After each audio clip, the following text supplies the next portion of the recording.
ഓം ശാന്തി 9/1/2025 പ്രഭാതമുരളി.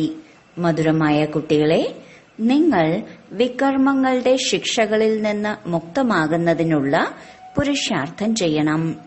ഈ അന്തിമ ജന്മത്തിൽ മുഴുവൻ കണക്കുകളും ഇല്ലാതാക്കി പാവനമായി മാറണം. ചോദ്യം: ചതിയനായ മായ ഏത് പ്രതിജ്ഞ മുറിക്കുവാനുള്ള പരിശ്രമമാണ് ചെയ്യുന്നത്? ഉത്തരം: നിങ്ങൾ പ്രതിജ്ഞ ചെയ്തിട്ടുണ്ട്, ഒരു ദേഹധാരിയിലും ഞങ്ങൾ മനസ്സ് വെക്കില്ല. ആത്മാവ് പറയുന്നു, ഞാൻ ഒരു ബാബയെ മാത്രമേ ഓർമ്മിക്കൂ, തന്റെ ദേഹത്തെ പോലും ഓർമ്മിക്കില്ല. ബാബ ദേഹസഹിതം എല്ലാത്തിന്റെയും സന്യാസം ചെയ്യിക്കുന്നു. എന്നാൽ മായ ഈ പ്രതിജ്ഞയെയാണ് മുറിക്കുന്നത്. ദേഹത്തോട് ആകർഷണം ഉണ്ടാകുന്നു. ആരാണോ പ്രതിജ്ഞ ലംഘിക്കുന്നത് അവർക്ക് വളരെയധികം ശിക്ഷകളും അനുഭവിക്കേണ്ടി വരും. ഗീതം: അങ്ങ് തന്നെയാണ് മാതാവും പിതാവും, അങ്ങ് തന്നെ. ഓം ശാന്തി. ഉയർന്നതിലും ഉയർന്ന ഭഗവാന്റെ മഹിമയും ചെയ്യുന്നു, പിന്നീട് ഗ്ലാനിയും ചെയ്യുന്നു. ഇപ്പോൾ ഉയർന്നതിലും ഉയർന്ന ബാബ സ്വയം വന്ന് പരിചയം നൽകുന്നു. പിന്നീട് രാവണ രാജ്യം ആരംഭിക്കുമ്പോഴാണ് തന്റെ വലിപ്പം കാണിക്കുന്നത്.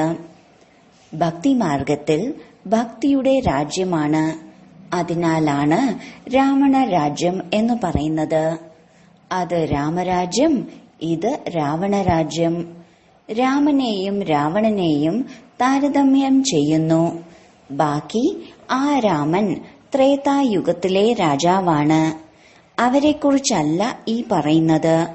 രാവണനാണ് പകുതി കൽപ്പത്തിലെ രാജാവ്. രാമൻ പകുതി കൽപ്പത്തിലെ രാജാവല്ല. ഇത് വിശദമായി മനസ്സിലാക്കേണ്ട കാര്യമാണ്. ബാക്കിയെല്ലാം സഹജമായി മനസ്സിലാക്കുന്നതിനുള്ള കാര്യങ്ങളാണ്. നമ്മളെല്ലാവരും സഹോദരങ്ങളാണ്. നാം എല്ലാവരുടെയും പിതാവ് ഒരേ ഒരു നിരാകാരനാണ്. ബാബയ്ക്കറിയാം, ഈ സമയത്ത് എന്റെ എല്ലാ മക്കളും രാവണന്റെ ജയിലിലാണ്. കാമചിതയിലിരുന്ന് എല്ലാവരും കറുത്തിരിക്കുന്നു. ഇത് ബാബയ്ക്കറിയാം. ആത്മാവിൽ തന്നെയല്ലേ മുഴുവൻ ജ്ഞാനവും ഉള്ളത്. ഇതിലും ഏറ്റവും കൂടുതൽ മഹത്വം നൽകേണ്ടത് ആത്മാവിനെയും പരമാത്മാവിനെയും തിരിച്ചറിയുന്നതിനാണ്. ഇത്രയും ചെറിയ ആത്മാവിൽ എത്ര പാർട്ട് അടങ്ങിയിരിക്കുന്നു. അത് അഭിനയിച്ചുകൊണ്ടിരിക്കുന്നു. ദേഹാഭിമാനത്തിൽ വന്ന് പാർട്ട് അഭിനയിക്കുകയാണെങ്കിൽ സ്വധർമ്മം മറന്നുപോകുന്നു. ഇപ്പോൾ ബാബ വന്ന് ആത്മാഭിമാനിയാക്കി മാറ്റുന്നു. എന്തുകൊണ്ടെന്നാൽ ആത്മാവ് തന്നെയാണ് എനിക്ക് പാവനമായി മാറണം എന്ന് പറയുന്നത്. അതിനാൽ ബാബ പറയുന്നു, എന്നെ മാത്രം ഓർമ്മിക്കൂ. ആത്മാവ് വിളിക്കുന്നുണ്ട്, അല്ലയോ പരമപിതാവേ, അല്ലയോ പതീത പാവന. ഞങ്ങൾ ആത്മാക്കൾ പതീതമായിരിക്കുന്നു, വന്ന് ഞങ്ങളെ പാവനമാക്കി മാറ്റിയാലും. സംസ്കാരം എല്ലാ ആത്മാക്കളിലും ഉണ്ടല്ലോ. ഞാൻ പതീതമായി എന്ന് ആത്മാവ് വ്യക്തമായി പറയുന്നു. ആരാണോ വികാരത്തിലേക്ക് പോകുന്നത് അവരെയാണ് പതീതം എന്ന് പറയുന്നത്. പതീതരായ മനുഷ്യർ പാവനമായ ദേവതകളുടെ ക്ഷേത്രങ്ങളിൽ ചെന്ന് അവരുടെ മുന്നിൽ മഹിമ പാടുന്നു. ബാബ മനസ്സിലാക്കി തരുന്നു, കുട്ടികളെ, നിങ്ങൾ തന്നെയായിരുന്നു പൂജ്യരായ ദേവതകൾ. 84 ജന്മങ്ങൾ എടുത്തെടുത്ത് തീർച്ചയായും താഴേക്ക് ഇറങ്ങേണ്ടി വരും. പാവനത്തിൽ നിന്ന് പതീതവും പതീതത്തിൽ നിന്ന് പാവനവുമാകുന്നതിനുള്ള കളിയാണിത്. മുഴുവൻ ജ്ഞാനവും ബാബ വന്ന് സൂചനകളിലൂടെ മനസ്സിലാക്കി തരുന്നു. ഇപ്പോൾ എല്ലാവരുടെയും അന്തിമ ജന്മമാണ്. എല്ലാവർക്കും കണക്ക് വഴക്കുകൾ അവസാനിപ്പിച്ച് തിരിച്ചു പോകണം. ബാബ സാക്ഷാത്കാരം ചെയ്യിക്കുന്നു. പതീതർക്ക് തന്റെ വികർമ്മങ്ങളുടെ ശിക്ഷ തീർച്ചയായും അനുഭവിക്കേണ്ടി വരും. അവസാനം ഏതെങ്കിലും ജന്മം നൽകിയാണ് ശിക്ഷ നൽകുക. മനുഷ്യ ശരീരത്തിൽ ഇരുന്ന് തന്നെയാണ് ശിക്ഷകൾ അനുഭവിക്കേണ്ടി വരിക. ശിക്ഷകൾ അനുഭവിക്കാനായി തീർച്ചയായും ശരീരം എടുക്കേണ്ടി വരും. ഞാൻ ശിക്ഷ അനുഭവിക്കുകയാണ് എന്ന ആത്മാവിന് അനുഭവമാകും. എങ്ങനെയാണോ കാശി കൽവട്ടിൽ ബലിയാകുമ്പോൾ ശിക്ഷകൾ അനുഭവിക്കുന്നത്, ചെയ്ത പാപങ്ങളുടെ സാക്ഷാത്കാരം ഉണ്ടാകും. അപ്പോഴാണ് പറയുന്നത്, ക്ഷമിക്കണേ ഭഗവാനെ, ഞങ്ങൾ വീണ്ടും ഇങ്ങനെ ചെയ്യില്ല. സാക്ഷാത്കാരം ഉണ്ടാകുമ്പോഴാണ് ക്ഷമ യാചിക്കുന്നത്.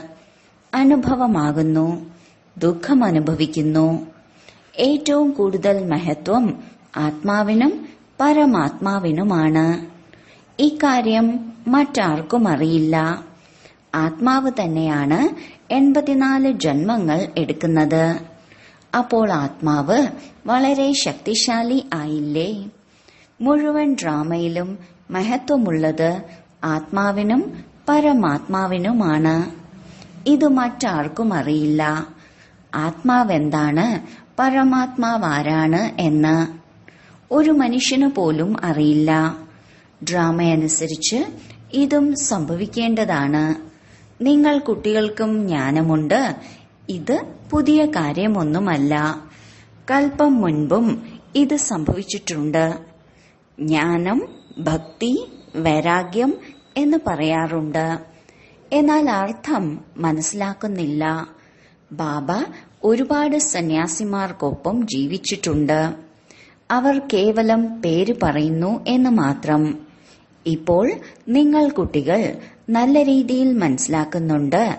അതായത് നമ്മൾ പഴയ ലോകത്തിൽ നിന്നും പുതിയ ലോകത്തിലേക്ക് പോവുകയാണ്. അപ്പോൾ പഴയ ലോകത്തോട് തീർച്ചയായും വൈരാഗ്യം ഉണ്ടാകണം. ഇതിൽ എന്ത് മനസ്സ് വെക്കാനാണ്? നിങ്ങൾ പ്രതിജ്ഞ ചെയ്തിട്ടുണ്ട്, ഒരു ദേഹധാരിയിലും മനസ്സ് വെക്കില്ല. ആത്മാവ് പറയുന്നു, ഞാനൊരു ബാബയെ മാത്രം ഓർമ്മിക്കും, തന്റെ ദേഹത്തെ പോലും ഓർക്കില്ല. ബാബ ദേഹസഹിതം എല്ലാം സന്യാസം ചെയ്യിക്കുന്നു. പിന്നീട് മറ്റുള്ളവരുടെ ദേഹത്തോട് എന്ത് സ്നേഹം വെക്കാനാണ്? ആരോടെങ്കിലും സ്നേഹം വെച്ചാൽ അവരുടെ ഓർമ്മ വന്നുകൊണ്ടിരിക്കും. പിന്നെ ഈശ്വരനെ ഓർമ്മ വരില്ല. പ്രതിജ്ഞ ലംഘിച്ചാൽ പിന്നീട് ശിക്ഷകളും ഒരുപാട് അനുഭവിക്കേണ്ടതായി വരും. പദവിയും ഭ്രഷ്ടമാകും. അതിനാൽ എത്ര സാധിക്കുമോ അത്രയും ബാബയെ മാത്രം ഓർമ്മിക്കണം. മായ വളരെ വലിയ ചതിയനാണ്. ഏത് സാഹചര്യമായാലും മായയിൽ നിന്ന് സ്വയം രക്ഷിക്കണം. ദേഹാഭിമാനത്തിന്റെ കടുത്ത അസുഖമുണ്ട്. ബാബ പറയുന്നു, ഇപ്പോൾ ദേഹി അഭിമാനിയായി മാറൂ. ബാബയെ ഓർമ്മിക്കൂ. എങ്കിൽ ദേഹാഭിമാനത്തിന്റെ അസുഖം വിട്ടുമാറും. മുഴുവൻ ദിവസവും ദേഹാഭിമാനത്തിലാണ് ഇരിക്കുന്നത്. ബാബയെ വളരെ വിരളമായേ ഓർമ്മിക്കുന്നുള്ളൂ. ബാബ മനസ്സിലാക്കി തന്നിട്ടുണ്ട്, കൈകൾ കൊണ്ട് ജോലി ചെയ്യണം, എന്നാൽ മനസ്സ് ഭഗവാനിലായിരിക്കണം. പ്രിയതമനും പ്രിയതമയും ജോലികൾ ചെയ്തുകൊണ്ടും പരസ്പരം ഓർമ്മിച്ചുകൊണ്ടിരിക്കും. അതുപോലെ ആയിരിക്കണം. ഇപ്പോൾ നിങ്ങൾ ആത്മാക്കൾ പരമാത്മാവിനോട് പ്രീതി വയ്ക്കണം. ബാബയെ മാത്രം ഓർമ്മിക്കണം. നിങ്ങളുടെ ലക്ഷ്യം തന്നെ ദേവി ദേവതയായി മാറുക എന്നതാണ്. അതിനായി പുരുഷാർത്ഥം ചെയ്യണം. മായ തീർച്ചയായും ചതിക്കും. സ്വയം അതിൽ നിന്ന് രക്ഷപ്പെടണം. ഇല്ലെങ്കിൽ കുടുങ്ങി മരിക്കും. പിന്നെ ഗ്ലാനിയും ഉണ്ടാകും. നഷ്ടവും വലുതായിരിക്കും. നിങ്ങൾ കുട്ടികൾക്കറിയാം, നമ്മൾ ആത്മാക്കൾ ബിന്ദുവാണ്. നമ്മുടെ അച്ഛൻ ബീജരൂപനും ജ്ഞാനസാഗരവുമാണ്. ഇത് വളരെ അത്ഭുതകരമായ കാര്യമാണ്. ആത്മാവ് എന്താണ്? അതിലെങ്ങനെയാണ് അവിനാശി പാർട്ട് അടങ്ങിയിരിക്കുന്നത്? ഈ ഗൂഹ്യമായ കാര്യങ്ങൾ നല്ല നല്ല കുട്ടികൾ പോലും പൂർണമായി മനസ്സിലാക്കുന്നില്ല. യഥാർത്ഥ രീതിയിൽ സ്വയം ആത്മാവെന്ന് മനസ്സിലാക്കൂ. എന്നിട്ട് ബാബ ബിന്ദുവിനെ ഓർമ്മിക്കൂ. ബാബ ജ്ഞാനസാഗരനാണ്, ബീജരൂപനാണ്. ഇങ്ങനെ മനസ്സിലാക്കി ഓർമ്മിക്കുന്നവർ വളരെ കുറവാണ്. വലിയ ചിന്തകളല്ല, ഇതിൽ വളരെ സൂക്ഷ്മമായ ബുദ്ധി ഉപയോഗിച്ച് കാര്യങ്ങൾ ചെയ്യണം. ഞാൻ ആത്മാവാണ്, നമ്മുടെ ബാബ വന്നിരിക്കുന്നു. ബാബ ബീജരൂപനും ജ്ഞാനസാഗരനുമാണ്. നമ്മളെ ജ്ഞാനം കേൾപ്പിക്കുകയാണ്.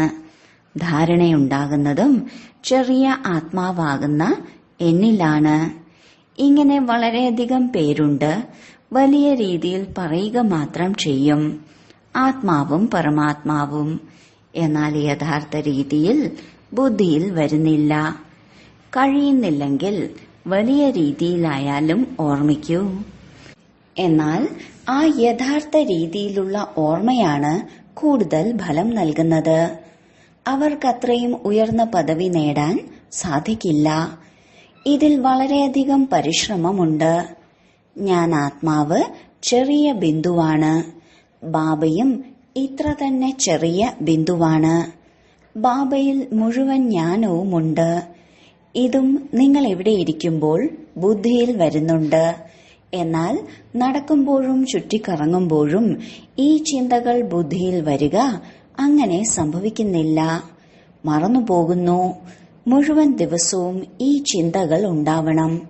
ഇതാണ് സത്യം, സത്യമായ ഓർമ്മ. ഞാൻ എങ്ങനെയാണ് ഓർമ്മിക്കുന്നത് എന്ന സത്യം ആരും പറയുന്നില്ല. ചാർട്ട് തീർച്ചയായും അയക്കുന്നുണ്ട്. പക്ഷെ അതിൽ സ്വയം ബിന്ദുവാണെന്ന് മനസ്സിലാക്കി ബിന്ദുവായ ബാബയെ ഓർമ്മിക്കുന്നു എന്നെഴുതുന്നില്ല. സത്യതയോടെ മുഴുവനും എഴുതുന്നില്ല.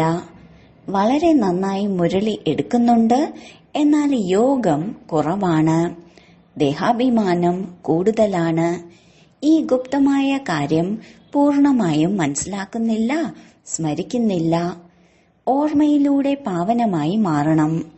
ആദ്യം കർമാതീത അവസ്ഥ വേണമല്ലോ. അവർക്കേ ഉയർന്ന പദവി നേടാൻ സാധിക്കൂ. വിശ്വത്തിന്റെ അധികാരിയായി മാറുക എന്നത് ചിറ്റമ്മയുടെ വീട്ടിൽ പോകുന്നത് പോലെയാണോ? അവർ പോലും അല്പകാലത്തിലെ ലക്ഷ്യം പ്രാപ്തമാക്കാനായി എത്ര പഠിക്കുന്നു. വരുമാനമാർഗം ഉണ്ടാകുന്നു. മുൻപ് വക്കീലന്മാർ ഇത്രയധികം സമ്പാദിച്ചിരുന്നോ? ഇപ്പോൾ എത്രയധികം സമ്പാദിക്കുന്നു? കുട്ടികൾക്ക് തന്റെ മംഗളത്തിനായി ഒന്നാമതായി സ്വയം ആത്മാവാണ് എന്ന് മനസ്സിലാക്കി ബാബയെ യഥാർത്ഥ രീതിയിൽ ഓർമ്മിക്കണം.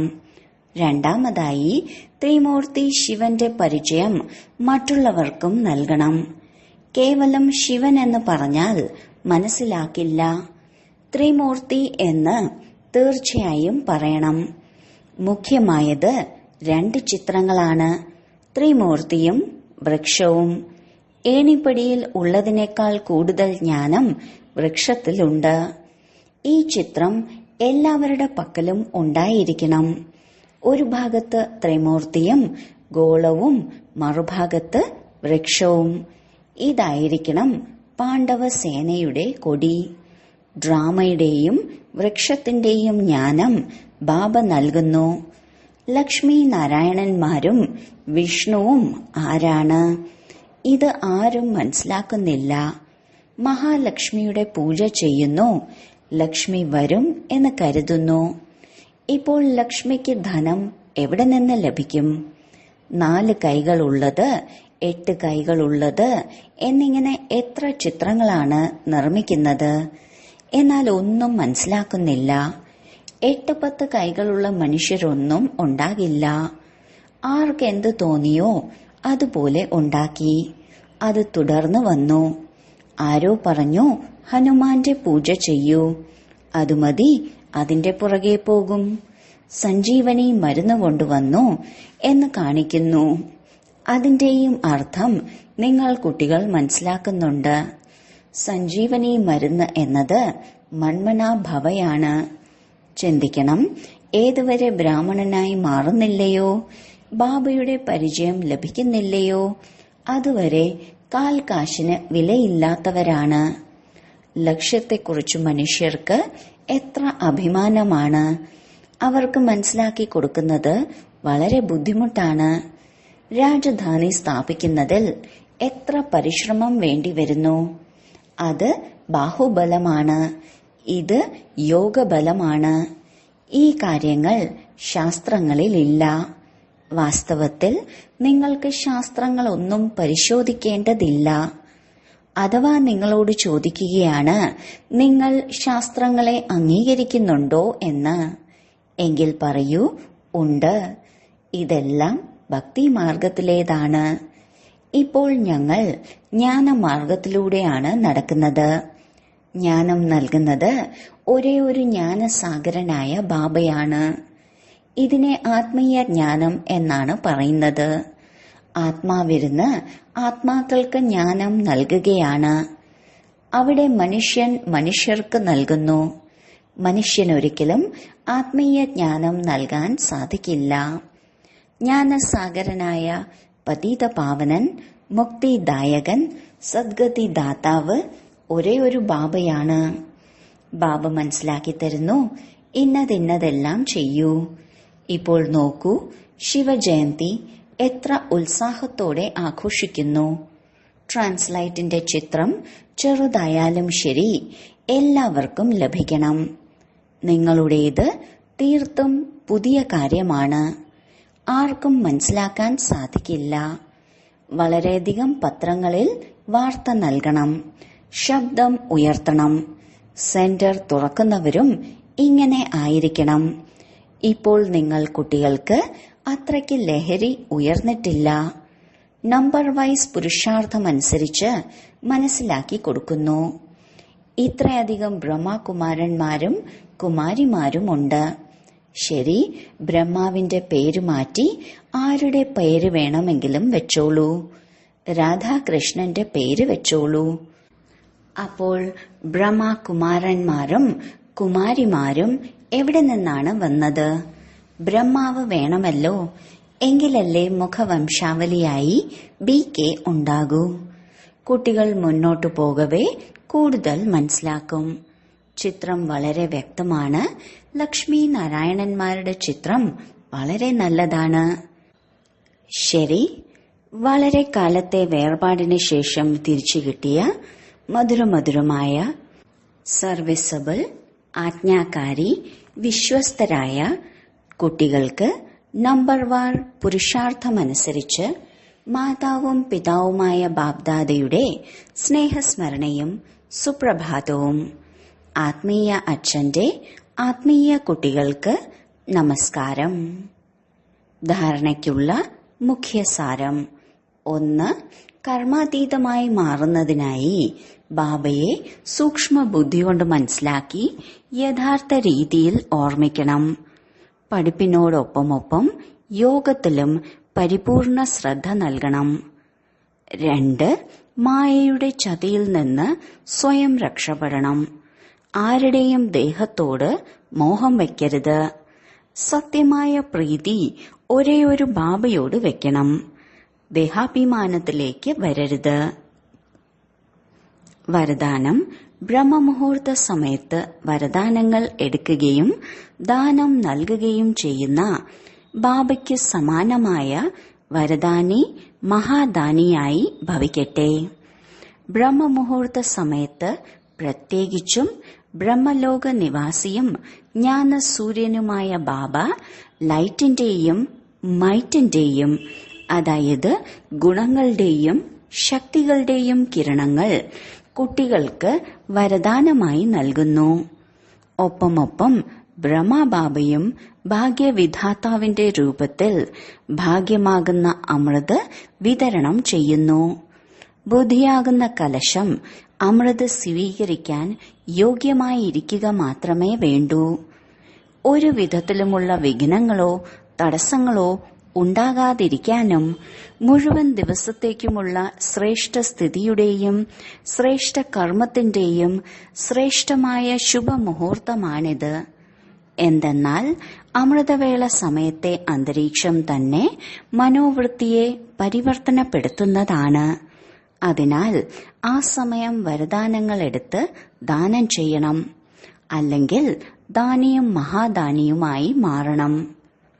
സ്ലോഗൻ: ക്രോധിയുടെ ജോലിയാണ് ക്രോധിക്കുക.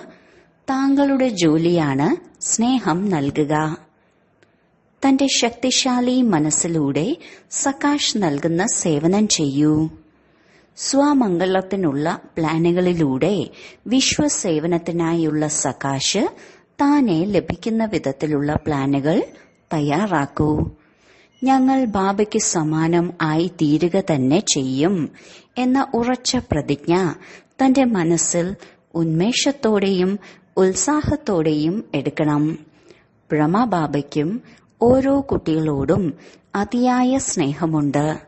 അതിനാൽ ബാബ ഓരോ കുട്ടികളെയും ഇമർജ് ചെയ്ത് ബാബയ്ക്ക് സമാനമാക്കുന്നതിനായി സകാശ് നൽകിക്കൊണ്ടിരിക്കുന്നു. ഓം ശാന്തി.